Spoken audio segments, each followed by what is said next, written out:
Hi, I'm Sil Reynolds. And I'm Eliza Reynolds. And this is We Thrive TV, on-the-go answers from the ultimate mother-daughter dynamic duo. That would be us. And in We Thrive TV, we answer your questions every other week. So today, we're going to be talking about whether to celebrate your daughter's period or not, and how. Now, let's start really basic. Why celebrate a period? That might be a question that comes up for you immediately. Like in our culture, that's not so normal. Often when a girl gets her first period, or even as you get older, getting your period every month, it's kind of considered either a hassle, annoying in our society, or shameful, gross, definitely not good in our culture at large. Yeah. And imagine, moms, a world where we grow up as young women. If we, as young women, had our periods celebrated, and if your mother and grandmother celebrated your coming of age, the onset of your period, sometimes called menarche, then yay. And we're just finding that in the mothering and daughtering community, that mothers are asking this question a lot. Like, how can I honor this? My daughter gets a little embarrassed. She doesn't really want to deal with the whole periods thing. She doesn't want to talk about it. I'm embarrassed to talk about it. I had one mother say to me last week, my daughter just seems to want to hope that if she doesn't talk about it, it'll never happen. She's just in this reality, that's never happening. We're not dealing with that. So maybe you're coming up against some of that resistance that's pretty culturally normal. And maybe, like a lot of moms in the mothering and daughtering community, you're wondering, how do I deal with this? How do I handle this sensitively and in a tuned way that feels good to her and feels good to me? And one of the simplest ways that I like to think about why we celebrate periods is that it's not that far of a leap if we're told that, or we experience, because we can be told in unconscious ways, right? Someone might not literally say, oh, your period's gross, but you hear jokes about it, you hear it on TV, it's whispered about rather than talked about in a way that's safe and open and comfortable. If you carry that kind of shame about something that happens once a month in your body. Yeah, how does that affect our girls, our preteen and teen daughters? How do they feel about being a woman if there's so much shame around it? Exactly, and what I'm saying is it's not that far of a leap. In fact, it's a very close step, almost immediate, to go, oh, my period is gross and not so good, therefore I am. My body is. Because we're experiencing something very intimate in the body, and it extends everywhere. My experience, not only as a young woman, but as someone who works with thousands of preteen and teen girls, is that it does matter, and it does have an impact. And so we want to talk about ways to do it a little bit differently than the culture at large may be talking about it. You might be thinking, Mom, what? Celebrate periods? Like, oh my God. Or you might be super menstrual into cramps? It too. Well, all right, if celebrate doesn't work for you, then let's pick another word. But accept, talk about, take the shame away from. What if we had gotten a bouquet of roses when we got our first period? Like, how would that make us feel about becoming a woman? And instead of this thing that isn't talked about. The curse, as my mother's generation called it. Well, it's almost like, what if the first day you got your period, it was like a special birthday had come without you planning it? Yeah. It was like your special day. Right, and the sisterhood and the mothers and the aunties and everybody was going, yes, yes. Okay, so let's break it down. 1, if your daughter has already gotten her period, you haven't missed it. It's never too late to celebrate, to start implementing a more positive attitude and approach to periods. So don't stress. This can start now. 2, what I find as someone who works with teenage girls a lot is that instead of thinking about celebrating or accepting or opening up conversations about your daughter's period from, oh, what kind of mother am I? How would I like to give it to her?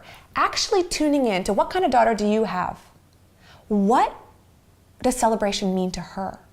What would translate as celebration? It might mean we go get our nails done. That might be the kind of girl you have. It might mean we have a special day, just the two of us, where she stays home from school. And we snuggle up and we eat good food, and we read good books, and we talk. Maybe it's every month she gets a period, I take a red rose, a red flower, and I put one in her room. So it's actually special, a little special every single month. And we're finding little ways to connect there. So we're looking at what kind of girl do you have, and tuning in to not only what you want to share with her, but what she can really receive and will feel good to her to celebrate. Now, you might get some eye rolls. You might get some mom.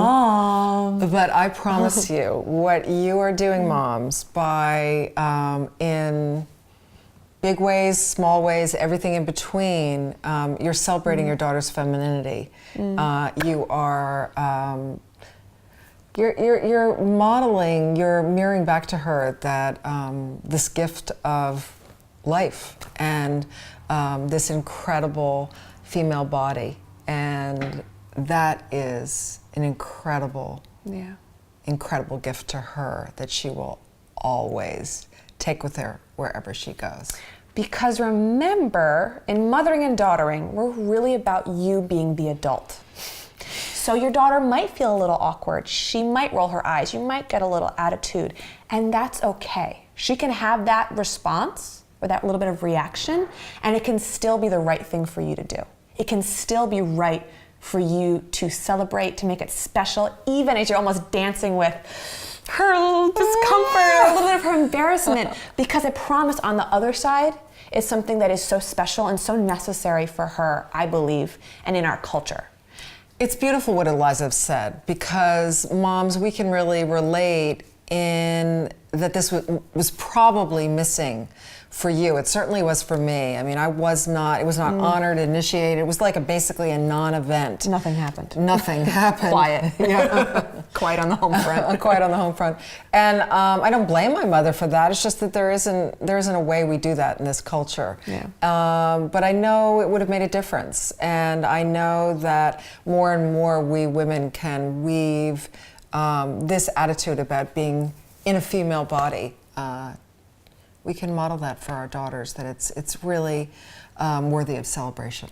Well, and I think also that if you as a mother haven't been celebrated, if you haven't, in some ways we'll use the big word, been initiated, if you haven't been told or experienced in your life that your period, your monthly cycle is actually beautiful and part of who you are and part of life rather than being gross, it's kind of hard to pass that on.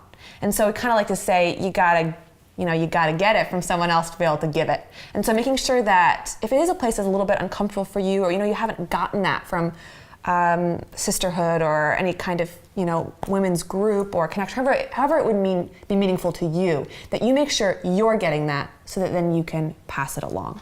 Yeah, beautiful. So the last thing I want to leave you with is this, that we're just going to take a stand over here on our couch and say, yes, always celebrate it. We believe that it is so important to always celebrate periods. It's not whether to or not to. We're like, gung-ho, go for it. It's not too late. It might be a little thing every single month, but our culture at large is so negative when it comes to women's bodies.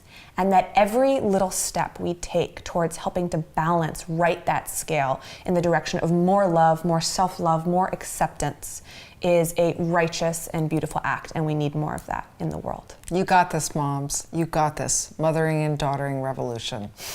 So now over to you, moms. Do you want to find your people? Yes. Of course you do. You want to find your tribe of moms, and they're right here. So we want to get part of this incredible collective wisdom. It rocks. So please share your take on this topic. And so what we want to hear from you is, how are you celebrating or perhaps newly exploring celebrating your daughter's period, her cycle, and perhaps, Arka, also your own in your life. This mothering and daughtering thing is about thriving, not just surviving through the preteen and teen years and beyond. And we'll see you the week after next on We Thrive TV. Can't wait.